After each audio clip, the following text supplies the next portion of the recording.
Hello dear students, welcome है आप लोगों का हमारे नए चैनल बीएससी प्रैक्टिकल वाला पर। हम लोग एक नई मुहिम लेकर ऑनलाइन प्लेटफॉर्म पर आए हैं कि जितने भी बीएससी बीएड स्टूडेंट्स के बच्चे हैं उनको प्रैक्टिकल में काफ़ी दिक्कत रहती है। तो हम लोगों ने डिसाइड किया है कि हम लोग आप सब लोगों के लिए जितने भी प्रैक्टिकल्स है बीएससी के, चाहे वो first year, second year, third year के हो, फाइनल ईयर के हो, बीएससी बीएड के, वो सारे प्रैक्टिकल हम प्रोवाइड करवाएंगे आपको ऑनलाइन। यानी आप लोगों को प्रैक्टिकल सीखने को भी मिलेगा, प्रैक्टिकल की कैलकुलेशन कैसे की जाती है, ग्राफ कैसे प्लॉट किए जाते हैं, सारा हम आप लोगों को यहाँ पे प्रोवाइड करवाने वाले हैं। ठीक है, तो आज हम लोगों का पहला प्रैक्टिकल है ट्रांजिस्टर का, जो बीएससी बीएड थर्ड ईयर में है और बीएससी सेकेंड ईयर में आता है। देखिए, ट्रांजिस्टर के आप लोगों के सिलेबस में दो प्रैक्टिकल है, कॉमन एमिटर और कॉमन बेस की कॉन्फ़िगरेशन का। तो आइए शुरू करते हैं ट्रांजिस्टर। सबसे पहले हम बेसिक ट्रांजिस्टर की बात करते हैं। ट्रांजिस्टर क्या है बेटा? ट्रांजिस्टर जो है वो दो वर्ड से मिलकर बना है, transfer plus register. That means transistor एक ऐसा डिवाइस है जो करंट को ट्रांसफर करता है from low resistance to high resistance की तरफ। ट्रांजिस्टर के टाइप की अगर मैं बात करूं तो ट्रांजिस्टर हम लोग दो टाइप के पढ़ते हैं, एनपीएन और पीएन की। जैसा भी आप लोगों को ये सिंबल नजर आ रहे होंगे, एनपीएन पीएनपी के जो सिंबल है उसमें करंट की डायरेक्शन का फर्क है। एक में करंट की डायरेक्शन बाहर की तरफ है और दूसरे में करंट की डायरेक्शन अंदर की तरफ है। आप लोगों को एक छोटा सा सिंबल नजर आ रहा होगा, अगर मार्केट में आप ट्रांजिस्टर लेने जाओ तो ट्रांजिस्टर कुछ इस प्रकार का दिखता है, ब्लैक कलर का, जिसके तीन लेग्स होते हैं, तीन पैर होते हैं। ठीक है बेटा, ये तीन टर्मिनल है। अब ये तीन टर्मिनल कौन कौन से होते हैं उनको जरा हम डिटेल में बात करते हैं। ये तीन टर्मिनल होते हैं बेटा, ये हमारे एनपीएन या पीएनपी, किसी भी मैं ट्रांजिस्टर की बात करूं, चाहे एनपीएन की बात करूं चाहे पीएनपी की बात करूं, आपके सामने दिख रहा होगा एनपीएन ट्रांजिस्टर मैंने बनाया है। एनपीएन ट्रांजिस्टर में तीन जो हमारे लेग्स है, जो तीन टर्मिनल है, वो कौन कौन से हैं? एक हमारा एमिटर है, दूसरा हमारा बेस है और तीसरा हमारा कलेक्टर है, जिसे हम लोग बोलते हैं उत्सर्जक, आधार और संग्राहक, जिसे हम लोग कहते हैं। उत्सर्जक या एमिटर क्या करता है बेटा? उत्सर्जक या एमिटर है, इसका जो फंक्शन है वो एज ए सप्लायर का फंक्शन है। सप्लायर का मतलब है कि वो चार्ज कैरियर्स को आगे की तरफ सप्लाई करता है, आगे भेजता है। चार्ज कैरियर्स कौन कौन से? आइदर इलेक्ट्रॉन हो सकते हैं और होल्स हो सकते हैं, उनको वो आगे की तरफ क्या करता है? भेजता है। सेकेंड जो हमारा टर्मिनल है वो बेस टर्मिनल है, जिसे हम लोग आधार बोलते हैं। ये क्या करता है? ये act as a collector, collector की तरह काम करता है और मैनेज करता है। क्या मैनेज करता है? इलेक्ट्रॉन और होल्स के फ्लो को, कि वो किस तरीके से फ्लो करेंगे, आगे जाएंगे। यहीं पे बेस में ही इलेक्ट्रॉन और होल्स का रिकॉम्बिनेशन भी होता है। उसके बाद जो हमारा तीसरा टर्मिनल है वो है हमारा कलेक्टर, जिसे हम लोग बोलते हैं बेटा संग्राहक।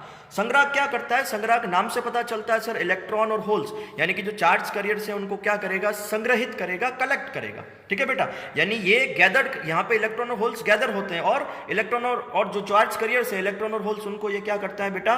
कलेक्ट करता है। तो ये एक बेसिक छोटा मोटा जो है इंफॉर्मेशन है ट्रांजिस्टर की, ट्रांजिस्टर के तीनों टर्मिनल के बारे में। अब हम बात करते हैं सर ट्रांजिस्टर की कितनी कॉन्फ़िगरेशन है। तो ट्रांजिस्टर की कॉन्फ़िगरेशन तीन होती है।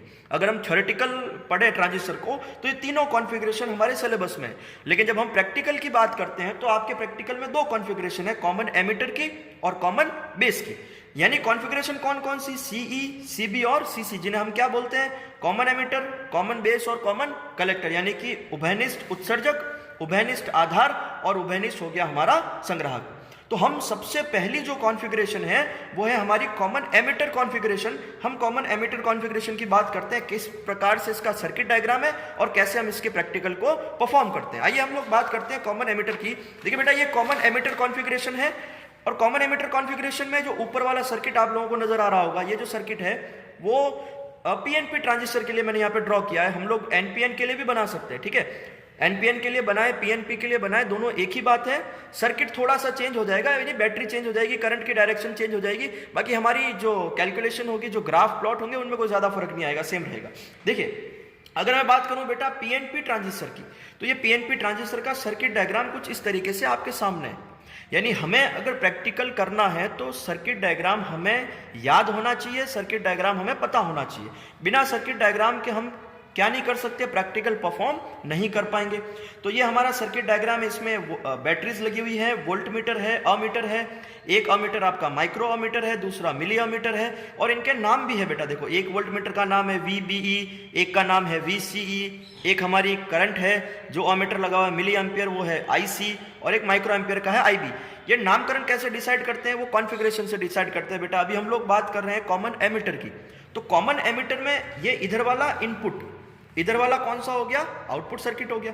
इनपुट सर्किट में देखो कॉमन क्या है, ई कॉमन है, तो हम कोशिश करते हैं ई को पीछे लिखते हैं, यानी कि सर ई कॉमन है तो इनपुट में बचा कौन सा टर्मिनल, बेस। तो बेस के लिए और एमीटर के बीच में जो वोल्ट मीटर लगाएंगे उसको हम लोग नाम देते हैं VBE। और जो अमीटर लगाया है वो बेस के साथ लगाया है, यहाँ पे सीरीज में ये हमारा अमीटर है, इसको नाम दिया हमने IB। जो करंट फ्लो होगी वो बेस करंट होगी। वैसे ही अगर हम इस वोल्ट मीटर की बात करें जो किसके बीच में लगा हुआ है बेटा, कलेक्टर और एमीटर के बीच लगा हुआ है, कलेक्टर और एमीटर के बीच लगा हुआ है, तो यहां पे इसको नाम दिया हम लोगों ने VCE। और ये जो हमारा एमीटर लगा हुआ है जो यहाँ सीरीज में लगा है वापस कलेक्टर के साथ में, इसको हमने नाम दिया है IC। जो करंट फ्लो होगी वो कलेक्टर करंट होगी, ठीक है बेटा। इसके बाद हम बात करते हैं बेटा ऑब्जर्वेशन की। तो ऑब्जर्वेशन में हमको क्या कैलकुलेट करनी होती है, कैरेक्टरिस्टिक ड्रॉ करनी होती है, किस किस की, इनपुट और आउटपुट कैरेक्टरिस्टिक।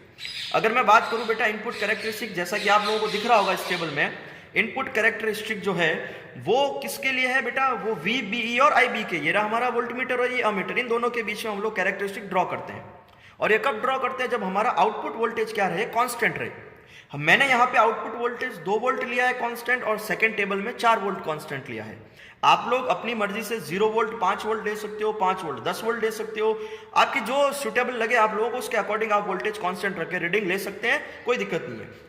अगर मैं इनपुट की बात करूं तो इनपुट में वापस VC कांस्टेंट के बाद में VB और IB के बीच ग्राफ प्लॉट करेंगे रीडिंग लेने के बाद में।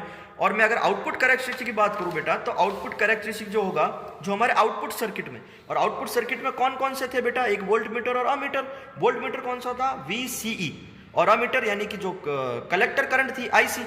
इन दोनों के बीच में हम क्या करेंगे बेटा, ग्राफ प्लॉट करेंगे। और यहाँ पे कांस्टेंट क्या रहेगी, करंट कांस्टेंट रहेगी, that is base current constant रहेगी।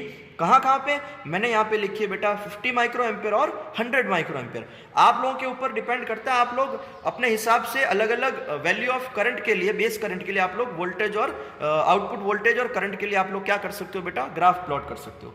तो ये हमारा एक बेसिक इंफॉर्मेशन है ट्रांजिस्टर कॉमन एमिटर कॉन्फ़िगरेशन का, कि किस तरीके से ऑब्जर्वेशन टेबल है, कैसा इसका सर्किट है, और कैसे हम लोग ऑब्जर्वेशन टेबल में रीडिंग को लिखेंगे। नेक्स्ट हमारा जो वीडियो है वो आएगा आपका प्रैक्टिकल के लिए, तब तक के लिए हमारे साथ बने रहे। Thank you so much.